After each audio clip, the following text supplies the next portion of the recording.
convidei o Josias então para compartilhar essa mesma mensagem aqui com vocês nessa manhã. Alguns provavelmente lembram do Josias lá da escola, ele esteve lá uma vez, e eu recebi muitas pessoas dizendo: olha aqui, rapaz não, é aquele senhor lá. Então, Deus abençoe. Vamos ouvir a palavra de Deus. Bom dia a todos. Graças e a paz do Senhor Jesus. Amém, queridos? Amém. É um prazer, um privilégio estar aqui nessa manhã novamente, né? E ver que a obra do Senhor, ela cresce, né? Isso é importante porque toda vez que a gente faz um trabalho para Deus, né, um trabalho sério, a gente vê o fruto desse trabalho. E o fato de estarmos aqui hoje, nós vemos que Deus tem aumentado, né? Deus tem prosperado, tem frutificado esse trabalho. E eu creio que isso é só o começo ainda. Deus tem muito. Amém, queridos? E nós estamos estudando os livros, né, bíblicos. Estamos fazendo uma síntese de cada livro, cada domingo. E coube a mim hoje a difícil tarefa, né, a missão de falar para vocês sobre o livro de Lamentações. Eu falo difícil tarefa porque você acaba de louvar a Deus, né? E vem com um texto, com um livro chamado Lamentações. O que você espera de Lamentações? Né? O que trata o livro de Lamentações? Alguém arriscaria dizer? Não precisa, né? Porque o próprio livro, o original, a ideia no original é um grande lamento, é um choro alto, é um choro intenso, é um choro incontrolável. E esse livro também está logo após o livro de Jeremias, porque foi escrito pelo profeta Jeremias. E o interessante é que o que trata, né? Por que lamentações? Por que esse lamento? Por que esse choro? O que acontece? De tão trágico, e tão difícil, tão ruim, para que o livro tivesse esse tema, esse título, né? A bem verdade, queridos, que o que a gente vê no livro de Lamentações nada mais é do que Deus cumprindo o que Ele havia falado para o povo antes do povo entrar na terra Canaã. Se você vai acompanhar a história, lá em Deuteronômio, quando Deus repete as leis, agora com mais ênfase, porque o povo já está prestes a entrar na terra prometida, Moisés já está no final do seu ministério, e Deus tem essa insistência, fala para o povo, explica para o povo, repete para o povo, que é exatamente o texto que a gente usa, né? A gente pega sempre a parte de Deuteronômio, a parte boa, eu diria que é a parte de Deuteronômio 28, de 1 ao 14, que fala das bênçãos, né? A gente é craque naqueles versículos, né? Bendito serás ao entrar, bendito ao sair, bendito será na cidade, bendito no campo, bendito será no trabalho, enfim, aquelas bênçãos de Deuteronômio 28. Só que a partir do 14 em diante, Deus começa também a orientar o povo, dizendo o seguinte: olha, se vocês não me obedecerem, e se vocês se desviarem e seguirem a outros deuses, então a bênção vai se transformar em maldição. Aí será maldito no campo, maldito na cidade, e vocês serão uma vergonha para as nações. Enfim, Deus começa a trazer para aquele povo todo o resultado de uma vida de desobediência e uma vida de rebeldia. E a história de Jeremias, a história de Lamentações, é uma história da conclusão, do resultado disso. Jeremias escreve o livro de Lamentações com base no que ele está vendo. Porque o Jeremias ele foi levantado por Deus como profeta de Deus 40 anos antes, mais ou menos, do cativeiro babilônico. Deus levantou Jeremias como profeta da nação, do povo de Judá, e ele começou, né, a falar: olha, vocês precisam se arrepender, vocês precisam se arrepender. A palavra de Jeremias é uma palavra de arrependimento para o povo. Olha, vocês precisam mudar de vida, o cativeiro está aí, está à porta. Se vocês não se arrependerem, não tem outra saída, o caminho é o cativeiro, o caminho é a escravidão. E quando Jeremias está escrevendo Lamentações, já é o resultado disso. E se você abrir comigo no capítulo 1, no versículo 1, e no comecinho do 2, e várias outras passagens no livro de Lamentações, vai retratar isso, porque por que Jeremias está chorando? Por que Jeremias escreve esse lamento? No versículo 1 diz assim, ó: como jaz solitária a cidade outrora populosa, tornou-se como viúva a que foi grande entre as nações, princesa entre as províncias, ficou sujeita a trabalhos forçados. Aí ele diz no versículo 2, na primeira parte, aí, chora e chora de noite, e as suas lágrimas lhe correm pelas faces, não tem quem a console. Então aqui já é um começo, é um retrato do que ele está vendo de Jerusalém. Aliás, o que sobrou de Jerusalém. Esse lamento de Jeremias é pelo resultado, é pela consequência, é pelo quadro, pelo cenário que ele se encontra nesse momento desse texto. Provavelmente ele escreveu isso aqui já no finalzinho, ou um pouquinho depois da invasão da Babilônia sobre Jerusalém. Mas o mais interessante aqui, queridos, é por que esse cenário traz tanta dor e tanta tristeza e tanto lamento. Porque Nabucodonosor, né, o Império Babilônico, que já era um império mundial, que tinha acabado de vencer os assírios, acabado de vencer os egípcios, era a força máxima, era a potência mundial, que estava vencendo tudo, conquistando tudo. Eles não entraram de imediato dentro de Jerusalém, porque o reino do norte já havia sido conquistado lá quase 100 anos atrás pelos assírios, a nação de Israel já estava, as 10 tribos já haviam sido conquistadas, só havia ficado Judá, porque Judá era exatamente onde estava a capital, Jerusalém, o templo do Senhor, o palácio do rei. E onde estava o templo do rei, o templo do Senhor, eles achavam que o fato do templo estar intacto, estar em pé, jamais alguém invadiria a cidade, alguém jamais destruiria a cidade, destruiria aquele povo, porque o templo era o sinal da presença de Deus para aquele povo. Enquanto nós tivermos o templo, nós somos intocáveis. E o que os babilônios fazem então? Eles pegam e cercam a cidade, eles sitiam a cidade de Jerusalém, e por 2 anos, ninguém entra e ninguém sai da cidade.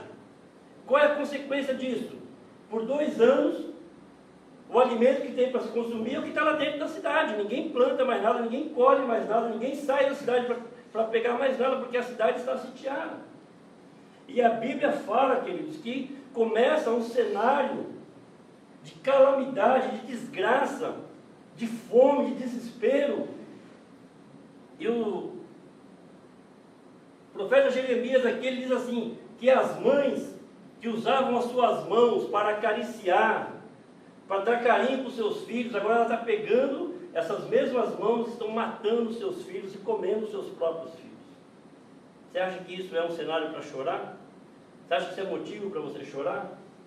Você acha que essa cena, né, presenciada ao vivo e a cores pelo profeta Jeremias, tem outro motivo para ele ter no ser esse lamento, escrever alguma coisa de forma tão trágica, tão terrível?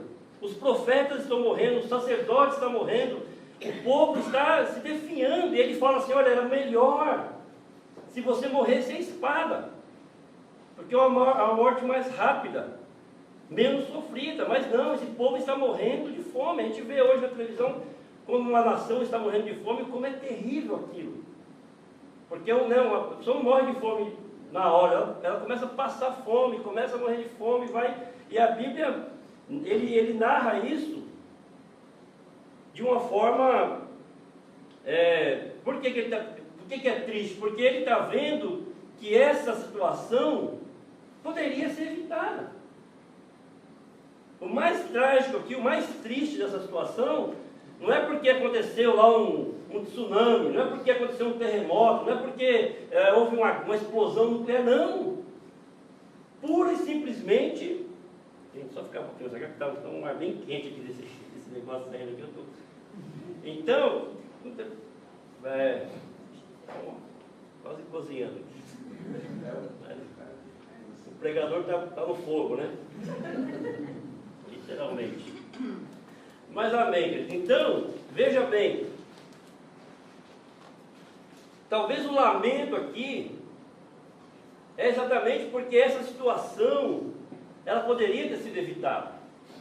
Então não foi uma tragédia, né, fruto de uma catástrofe da natureza. Não houve um problema ali de imediato, não. Muito pelo contrário.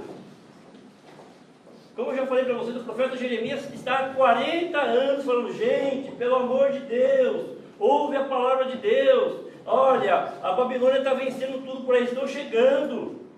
E vocês são a bola da vez, vocês são o próximo. E a única forma de Deus guardar essa cidade tão pequenininha, tão preciosa para Ele, é se vocês obedecerem, como sempre foi. E o povo, imagina, o templo está aí, enquanto o templo estiver em pé, não tem problema, a gente não corre risco nenhum. E ele de novo: pelo amor de Deus, olha, está acontecendo, foge da idolatria, foge da desobediência. E o povo lá, de boa, achando que... Então, queridos, quando ele chora aqui, ele também chora por essa situação. Porque era tão mais fácil obedecer. E o povo, por não obedecer. Então, o cenário aqui, o contexto histórico, é esse contexto de destruição. Por isso o livro chama Lamentações. Porque o profeta não tem mais o que fazer, a não ser chorar pelo aquilo que já aconteceu.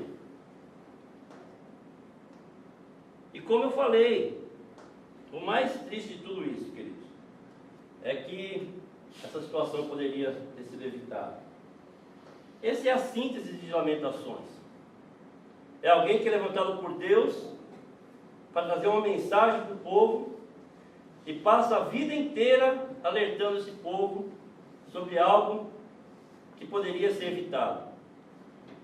E a gente percebe que aqui, queridos, eles, depois de 2 anos, eles destruíram os muros, destruíram os portões, invadiram a cidade, destruíram o templo, saquearam o templo, colocaram fogo no templo, colocaram fogo no palácio. O rei fugiu com a sua família, eles capturaram o rei, mataram todos os filhos do rei na presença do próprio rei, arrancaram os 2 olhos do rei e depois o mataram. Incendiaram todos os prédios principais da cidade. Os grandes, as pessoas de maior influência já haviam sido deportadas antes. Daniel, aquele povo todo já havia sido levado para o cativeiro antes. Então a cidade acabou com Jerusalém, destruiu, não tinha mais nada para se fazer. Só ficaram lá as pessoas doentes, as pessoas velhas e as crianças. Ou seja, uma situação de lamento e dor e tristeza. Esse é o cenário, essa é a história, né? É o motivo de Jeremias estar se lamentando. Aí talvez você me pergunte: e daí? Eu não sou Jeremias, eu sou Josias. E o que eu tenho a ver com isso? O que essa história tem a ver com o meu dia a dia? O que eu tenho a ver com a história que aconteceu há quase 600 anos antes de Cristo? Talvez, querido, uma parte boa para a aplicação das nossas vidas hoje, e eu gostaria que você se atentasse para isso, é exatamente essa questão do choro. Que não é só o choro pela perda material, não é? Jeremias talvez não só chorou porque ele viu a sua casa sendo saqueada, sendo queimada, o templo do Senhor, a glória de Salomão, aquela coisa esplendorosa sendo destruída, a cidade intocável, né? A cidade que ela era o terror das nações circunvizinhas. O povo tinha medo de Jerusalém, tinha medo da tribo de Judá, porque era um povo pequeno. E eles, desde quando atravessaram o Jordão, eles mataram o povo de Jericó, mataram o povo de Ai, e Deus falou: entra na terra e acaba com todo mundo. Não é porque eles eram bons, não, muito pelo contrário, eles eram ex-escravos, pessoas que não tinham experiência nenhuma na guerra, mas Deus era com eles. E isso faz toda a diferença. Deus conosco faz toda a diferença. Então, fora esse prejuízo, essa perda, né, de bens materiais, o que a gente pode ver aqui é esse choro, como eu te falei, é o choro de quem perdeu alguma coisa que poderia não ter perdido. E hoje eu te faço a mesma pergunta, né? O que você perdeu hoje? Por que você está chorando hoje? Você tem algum lamento hoje? Porque você perdeu alguma coisa? Porque você não ouviu um bom conselho? Talvez você esteja aqui hoje querendo uma resposta de Deus, um milagre de Deus, né? Uma ação imediata de Deus, mas se você tivesse ouvido o conselho de Deus ali atrás, talvez você não precisaria estar nessa situação hoje. Ou talvez você também esteja chorando hoje triste, lamentando porque você deu um bom conselho e você não foi ouvido. Como Jeremias fez, aconselhou, explicou, mostrou, e Deus mostrava para ele mostrava para o povo, e o povo não ouviu, e esse povo foi destruído. O próprio Deus lá em Deuteronômio já tinha explicado, já tinha falado, olha, se vocês não obedecerem, o caminho é esse. E talvez você esteja aqui hoje, talvez nessa mesma situação, poxa vida, tanto que eu aconselhei fulano, e ele quebrou a cara, fez o que não devia. Tanto que eu aconselhei meu filho, tanto que eu aconselhei o meu esposo, a minha esposa, o meu amigo. Enfim, eu não sei o porquê, não sei nem o que você está passando hoje, mas eu queria pegar esse exemplo, que se a gente não tomar cuidado, o caminho que a gente vai trilhar, queridos, a gente pode, né, ter problemas lá na frente, a gente pode ter dificuldade lá na frente. Então a Bíblia eu creio que Deus, né, um dos motivos que existe a palavra de Deus é exatamente essa. Deus nos criou com um propósito e nos deixou a palavra dele recheada de informações, de conselhos, para que a gente não se perca no caminho. Porque ele é o caminho. Se fosse qualquer caminho, você concorda comigo? Não, todos os caminhos levam a Deus. Então beleza, qualquer caminho que eu seguir, no final vai tudo certo. Mas ele não fala isso, ele fala que ele é o caminho, o único caminho, o único mediador entre Deus e o homem é Jesus Cristo. Então, nós precisamos entender isso, que para a gente não pegar um caminho sem volta, um caminho onde o final dele é um caminho de destruição e morte. E esse caminho, se ele tiver um nome, ele chama-se desobediência, rebeldia. Porque o povo, né? Quando Deus escreve na Deuteronômio, fala assim, não é difícil. Interessante que quando Deus fala para Moisés escrever, fala, Moisés, faz um cântico. Deuteronômio 32 é um cântico que Deus mandou Moisés fazer, para que o povo cantasse cada vez que a lei era promulgada, a cada 7 anos eles se reuniam, então cantavam aquela canção, para mostrar para eles que se eles não obedecessem, eles iam sofrer com isso. E Deus fala assim, olha, não é difícil. A lei do Senhor não está no céu onde ninguém possa alcançar, e nem além do mar onde você não consegue chegar. Ao contrário, ela está aí no teu coração, está diante dos teus olhos. Não é difícil, não é impossível. Ela está acessível para a gente hoje, querido, não errar o caminho. E talvez hoje, ou não sei, você já passou por uma situação, ou estou te alertando para que você não precise passar por essa situação, simplesmente se você obedecer a palavra de Deus, obedecer os mandamentos do Senhor. E um dos conselhos que a Bíblia nos dá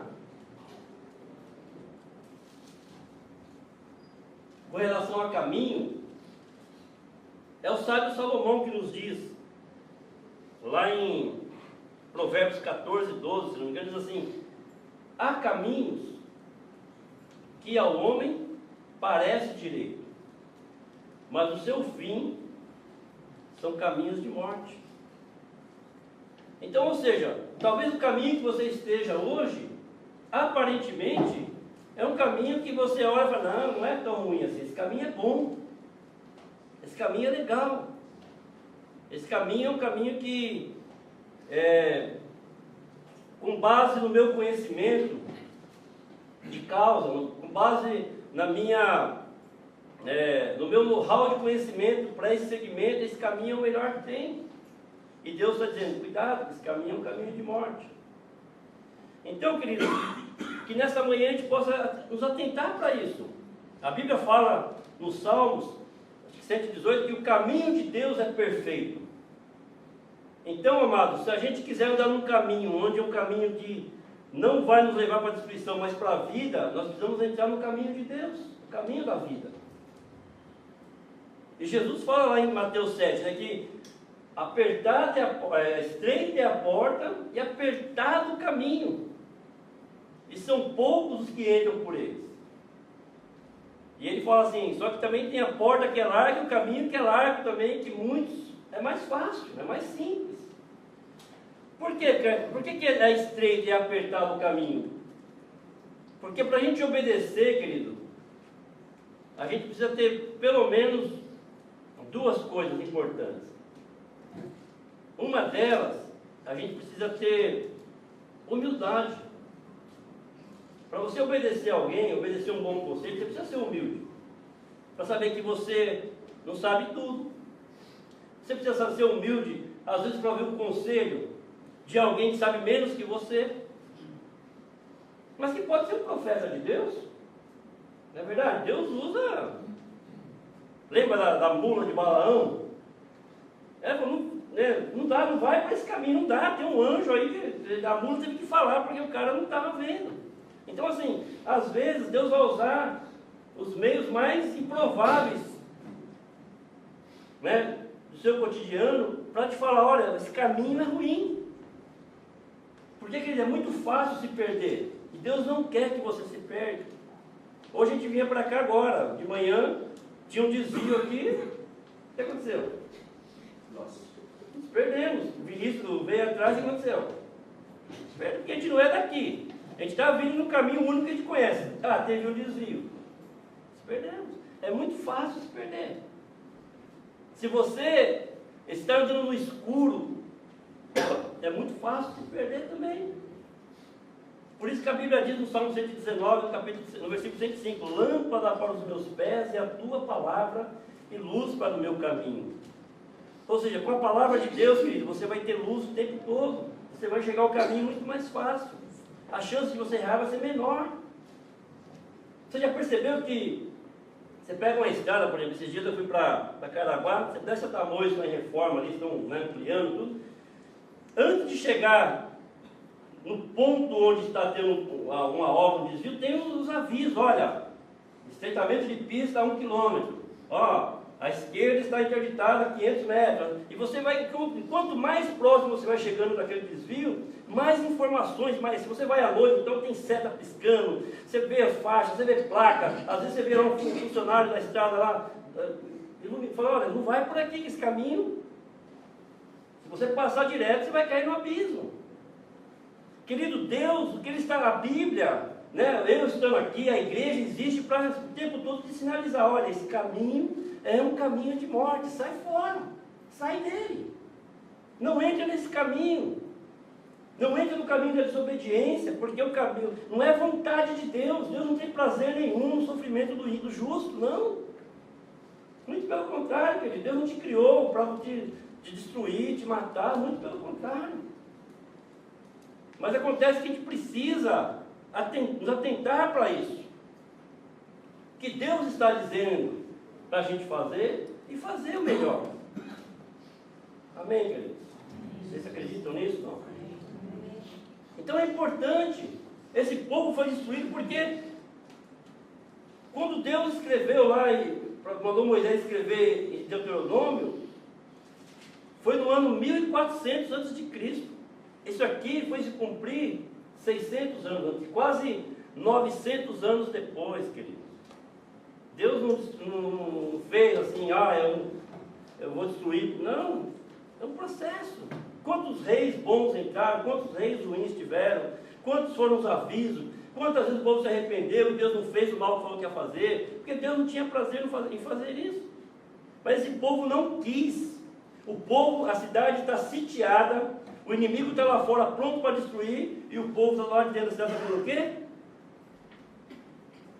Adorando falsos deuses ainda. Está lá na idolatria, nem para se arrepender, nem para clamar a Deus por misericórdia. Não, eles estão ali ainda invocando Baal, invocando Astarote, Acera, os deuses pagãos para pedir socorro.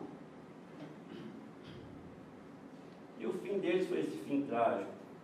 Às vezes, amado, a gente precisa nos atentar para isso. Quando Salomão fala que há caminhos que parecem direito, mas o fim dele é caminho de morte, o que Salomão está dizendo é mais ou menos isso. Olha, eu já vi esse filme.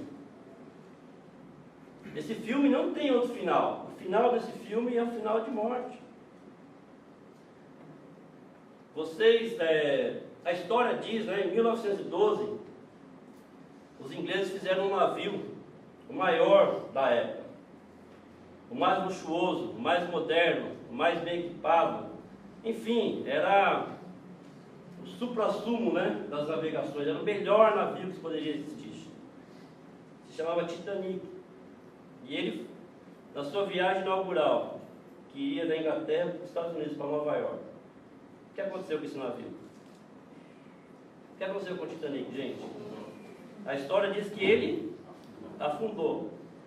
Eu pesquisei, existem 19 filmes entre curta e longa metragem sobre o Titanic, fora os documentários. Você sabe qual é o final de todos esses filmes? Sabe o que acontece no final de todos esses 19 filmes? O que acontece? O que você acha que acontece com o Titanic em todos esses filmes? Ele afunda. Por que ele afunda? Porque a história não fala que ele afundou. Não tem como o cara fazer um Titanic, eu acho, que um diretor de Hollywood não vai fazer um filme onde o Titanic não afunda, porque, na verdade, a história do filme diz isso. E isso aqui, a Bíblia é a mesma coisa, querido. Nunca um desobediente vai prosperar na vida, porque a Bíblia diz que não é assim que funciona. Que para prosperar, para você, não é só não é riqueza, não é dinheiro, não é carro, não é casa, para você ter uma vida abundante, que a Bíblia fala que Jesus veio para dar vida e vida com abundância. Só vai ter vida abundante quem for obediente, quem obedecer. Não existe meio de não, olha, se for mais ou não, obedece. Então assim, a história está escrita. A Bíblia já está, a revelação de Deus está aqui fechada. O cânon do Antigo e do Novo Testamento está pronto. Não tem nova revelação. Não tem hoje alguém. Aliás, na época do profeta Jeremias, outros profetas diziam, não vai invadir não vai destruir não, porque Deus falou que sempre haverá um sucessor para o trono de Davi, e não sei o que lá. E Jeremias falou, olha, melhor até se entregar, porque se a gente se entregar, a gente vai para lá como escravo, mas não morre de fome. Aí ele foi preso por traição. Esse camarada, eu acho que ele é do time do outro lá, porque ele está falando para ele se entregar. Que é isso, a gente vai morrer lutando. E eles nem morreram lutando porque eles não tinham mais força para lutar. Então, o apóstolo Paulo fala isso aos Gálatas: olha, se aparecer um anjo aqui com uma palavra diferente da que vocês têm ouvido, cuidado. Então, amado, não tem outro caminho. O que Deus está dizendo para você aqui é o seguinte: olha, obedeça a palavra,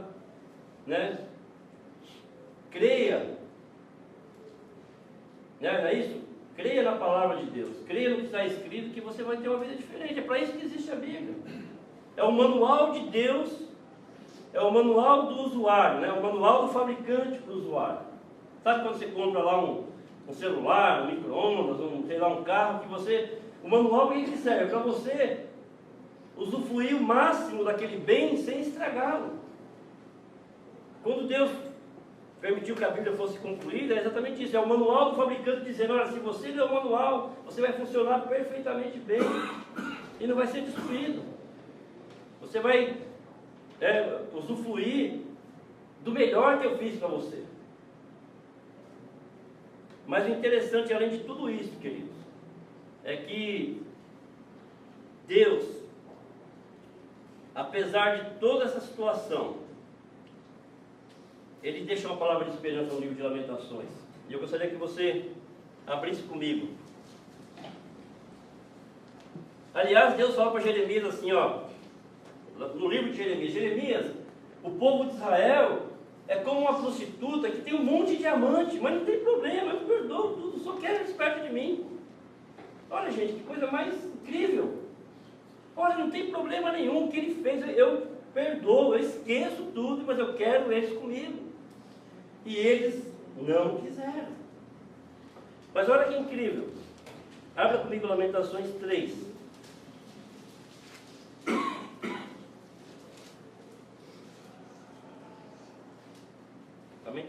3,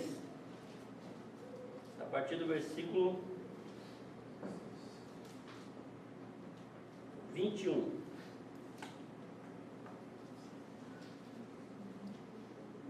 Lamentações 3, 21 diz assim, ó: quero trazer à memória o que me pode dar esperança. O 22: as misericórdias do Senhor são a causa de não sermos consumidos, porque as suas misericórdias não têm fim, renovam-se a cada manhã, grande é a tua fidelidade. A minha porção é o Senhor, diz a minha alma, portanto esperarei nele. Bom é o Senhor para os que esperam por Ele, para a alma que o busca. Então, queridos, você vê aí que mesmo em tanta desolação, em tanta destruição, em tanto choro, em tanto lamento, Jeremias para e fala: opa, peraí, mas tem esperança. Porque lá em Deuteronômio Deus falou a mesma coisa: olha, mas se vocês, mesmo depois de serem arrancados da terra, mesmo depois de o nome de vocês ser apagado da história, se vocês clamarem, se vocês se arrependerem, eu volto para vocês, perdoo o pecado de vocês e saro essa terra. Olha, queridos, a nação de Israel, o último rei de Israel foi o rei Zedequias, do ano 586 a.C. Israel foi para o cativeiro babilônico. Os babilônicos foram vencidos pelos assírios, foram vencidos pelos gregos, foram vencidos pelos romanos. Israel só voltou a ser nação de novo. Vocês sabem quando agora, na nossa era, no ano 1950, mais ou menos aí, que Israel voltou a ser um estado. Voltou a ser uma nação independente. É Deus cumprindo a sua palavra de misericórdia, porque Deus sempre deixou um remanescente, sempre deixou alguém. A gente sabe na história que da tribo de Judá veio Jesus Cristo, e Ele estabeleceu a igreja, e nós somos hoje o Israel de Deus, e a Nova Jerusalém um dia será inaugurada com a gente lá, amém? Vamos estar lá? Amém, queridos? O texto termina assim, dizendo assim, ó: as suas misericórdias, as misericórdias do Senhor são as causas de não sermos consumidos, porque as suas misericórdias não têm fim, renovam-se a cada manhã, e grande é a tua fidelidade. Queridos, eu quero encerrar dizendo isso, que a fidelidade de Deus é grande. Se você crê, não importa se você chorou porque você errou o caminho, porque talvez você desobedeceu. Como eu falei, um dos motivos que nos leva a desobedecer é porque nós somos orgulhosos demais para ouvir um bom conselho. A gente sempre acha, ainda mais quando a gente decide mal, a gente não quer dar o braço a torcer, falar: errei, poxa vida, realmente, olha, você me falou, você abriu o meu olho, nossa, eu não tinha visto por esse ângulo, poxa, eu não tinha percebido isso. É difícil fazer isso, não é verdade? A gente na maioria das vezes: que é isso, eu sou mais eu sei o que eu estou fazendo, eu sei o que eu estou falando, não tem problema, a gente vai, quantas vezes a gente quebra a cara. Mas nessa manhã, querido, não importa se você chorou porque você não ouviu um bom conselho, não importa se você chorou ou está chorando porque alguém não te ouviu um bom conselho. Eu quero dizer que se a misericórdia do Senhor se renova a cada manhã, hoje é uma manhã do Senhor para a sua vida. Eu gostaria que vocês colocassem em pé, nós vamos orar, cantando essa canção, dizendo que a misericórdia do Senhor é a causa de nós sermos consumidos, porque Ele é fiel, Ele prometeu isso. Obrigado. Ele vai cumprir. E se você crê nessa manhã que Deus é fiel, com certeza a sua história pode ser diferente. Esse texto, no mesmo que nós lemos agora, fala assim: do que queixa o homem? Ele queixa dos seus próprios pecados. Ou seja, o que você está vivendo hoje é o resultado da sua escolha de ontem. Nem sempre dá, não, Deus não está pesando a mão sobre você como a gente ouve por aí. Não existe maldição sobre a sua vida, não, querido. A sua vida hoje é resultado das suas escolhas de ontem. Só que se você não está feliz com esse resultado, Deus tem um caminho excelente para você nessa manhã, que o caminho dele é perfeito na sua vida. E se você estiver disposto hoje a entrar por esse caminho, eu tenho certeza que que você vai ter um caminho de vitória, você vai começar a viver a vida plena que Deus tem para a sua vida. E a sua história não vai ser mais uma história de morte, de destruição, vai ser uma história de bênção, de alegria, que mesmo apesar das dificuldades, você vai ter um Deus que é socorro bem presente na sua vida, tipo, cuidando de você a cada instante. Então eu gostaria que você, curvasse a sua cabeça, feche os seus olhos, nós vamos cantar essa canção dizendo que a fidelidade do Senhor é grande. Enquanto isso você ora para Deus, eu não quero mais, sabe, como o Titanic está num caminho que vai chocar com um iceberg lá na frente e vai me afundar. Não, eu quero ter um caminho de bênção, um caminho de vitória, um caminho de alegria, um caminho de paz, um caminho que o Senhor tem para mim, que mesmo em meio à tormenta e à dificuldade, como diz a tua palavra, o Senhor vai me levar a um bom termo, vai me levar a um lugar seguro. O mar pode estar bravio, está a tempestade, né, estabelecida no mar, mas Deus está no seu barco, querido. Ele não vai afundar, em nome de Jesus. Amém? Vamos cantar?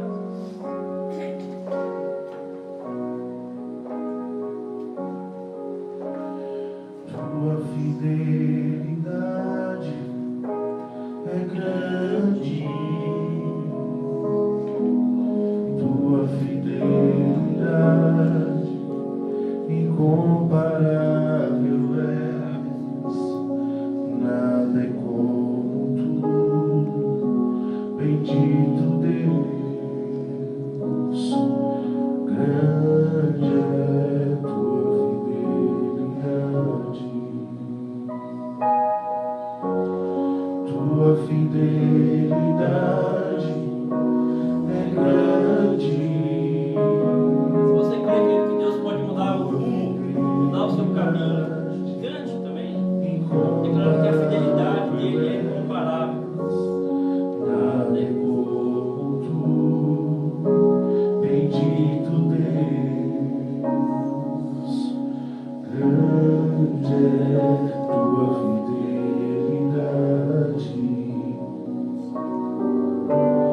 Tua fidelidade é grande, tua fidelidade incomparável és, nada é como tu, bendito Deus,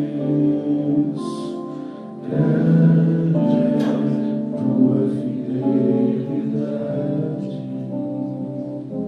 Pai querido, nós te louvamos nessa manhã, Pai. Somos gratos pela tua palavra, que é poderosa. Deus, nós te agradecemos porque a tua palavra ela é lâmpada para os nossos pés e luz para o nosso caminho. Pai, é tão difícil, Pai, seguir um caminho, Senhor. É tão difícil, Pai, e é tão fácil se perder. Mas eu quero declarar nessa manhã, Pai, que tu és a nossa luz e a nossa salvação. Tu é que vai à nossa frente e abrir o nosso caminho, Pai. Nós não estamos perdidos nem errantes nesse mundo, Pai, mas nós estamos no Senhor, que é o nosso Deus, o nosso ajudador. É o teu Espírito Santo, Pai, que nos conduz a toda a verdade. E nós te louvamos nessa manhã, Pai, porque o teu Espírito Santo está aqui, está em nós. E é Ele quem nos leva, Pai, ao caminho perfeito do Senhor, Pai.